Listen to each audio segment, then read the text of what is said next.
Des créatures surnaturelles furent dépêchées à la naissance du Seigneur Jésus-Christ et au moment de sa résurrection. Pourtant, pour prêcher l'Évangile aux habitants de la terre, Dieu fait appel à d'humbles hommes et femmes, semblables à des vases fragiles et de peu d'apparence. C'est de cette manière qu'il brise les forteresses de Satan et établit son royaume.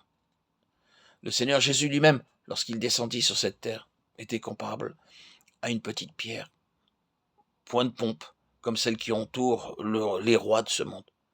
En tout point, il était semblable à un homme, hormis le péché. Plusieurs de ceux qui devinrent ses principaux disciples étaient des pécheurs. De nos jours encore, ceux qui le suivent sont peu nombreux, mais c'est par eux qu'il établit son royaume. Les hommes de ce monde, en dépit de leur connaissance et de leur richesse, sont remplis de crainte. Par contre, ceux-là qui ont reçu la parole de Dieu, même s'ils sont de conditions très simples, n'auront aucune crainte. Bien au contraire, leurs cœurs seront remplis d'une paix et d'une joie parfaite. Par la foi, il leur est donné de voir le royaume de Dieu établi, de le contempler.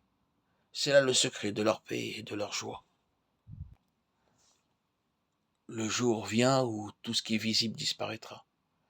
Ainsi que le rapporte l'évangile de Matthieu, chapitre 24, verset 35, et l'évangile de Luc, chapitre 21, verset 33. Notre Seigneur Jésus a déclaré « Le ciel et la terre passeront. Seule la parole de Dieu subsistera éternellement. L'herbe sèche, la fleur tombe, mais la parole de notre Dieu subsiste éternellement. » Ésaïe 48. Pourtant, le cœur de l'homme est avide d'or, d'argent, de bronze et de fer. Il n'éprouve aucune soif pour la parole de l'Éternel.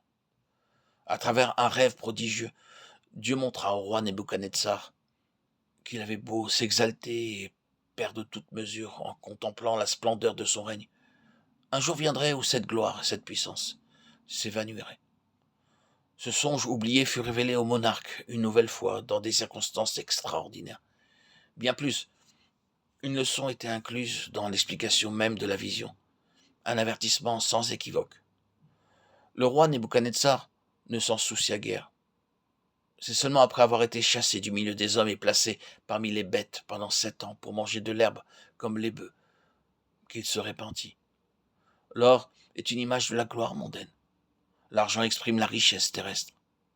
Le bronze représente la sagesse de ce monde et le fer évoque la puissance humaine. Il est un fait que l'amour de ces choses habite le cœur de tous les hommes. Cependant, rien de tout cela ne subsistera. Le jour viendra où elles seront détruites totalement. Si vous voulez être vainqueur, entrez dans le royaume de Dieu. Il faut que votre vie soit exempte de telles aspirations. Alors, tous verront Christ, la pierre détachée, sans le secours d'aucune main, grandir et occuper de plus en plus de place dans votre existence, dans vos cœurs, dans vos vies, quotidiennement, en permanence. Dieu, jour après jour, semaine après semaine, mois après mois, s'établira dans votre vie. Cela fut mon expérience. Et, en toute humilité, vous accepterez d'être rempli de sa vie. Et vos yeux seront constamment fixés sur les choses de l'éternité. Vous désirerez voir vos travaux porter des fruits qui ne passent point. Que le Dieu vivant fasse de vous des vainqueurs